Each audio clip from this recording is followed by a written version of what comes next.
نحمدہ ونصلی علی رسول الکریم اما بعد۔ 12 ربیع الاول کے بارے میں نے ویڈیو بنائی تو بہت سارے حضرات نے یہ ثابت کرنے کی کوشش کی کہ بہت سارے بزرگ میلاد النبی کرتے تھے۔ جواباً عرض ہے کہ بھائی میلاد النبی کرنا اور اس پر خوشی منانا سب کے یہاں ہے، دیوبندی کے یہاں بھی ہے، بریلوی کے یہاں بھی ہے، لیکن منانا کس طرح ہے؟ دیوبندی حضرات اس طریقے کا اختیار کرتے ہیں جو حضور نے فرمایا ہے۔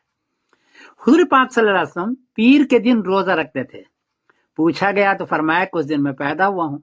تو حضور پاک صلی اللہ علیہ وسلم اپنی پیدائش کی خوشی میں یا اپنی پیدائش کے اوپر روزہ رکھ کر کے کرتے تھے پیر کے دن۔ میں حدیث پڑھ دیتا ہوں، سوئلہ عن صوم یوم الاثنین قال ذاک یوم ولدت فیہ، کہ پیر کے دن روزے کے بارے میں پوچھا تو فرمایا میں اس دن پیدا ہوا ہوں۔ مسلم شریف 1162۔ تو روزہ رکھ کے کریں۔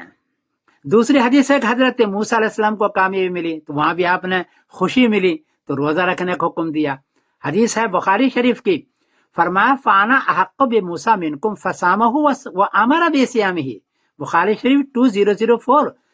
فرمایا کہ موسیٰ علیہ السلام کے قوم زیادہ حقدار نہیں، ہم زیادہ حقدار، اور روزہ رکھنے کا حکم دیا۔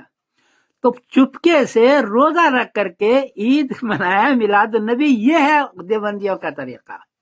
ایک قاعدہ بیان کر دو، خوشی ہو جائے تو اسلام میں 3 طریقے سے اس خوشی کو منانے کا ہے۔ یا تو 2 رکعت نماز پڑھے جیسے عید اور بقرعید پر ہے، یا پھر قربانی کرے جیسے کہ حج کے موقع پر ہدیہ دیتے ہیں کامیابی کے بعد، اور یا پھر روزہ رکھیں جیسا کہ موسیٰ علیہ السلام کے سلسلے میں یا نبی کریم صلی اللہ علیہ وسلم کے پیدائش کے سلسلے میں۔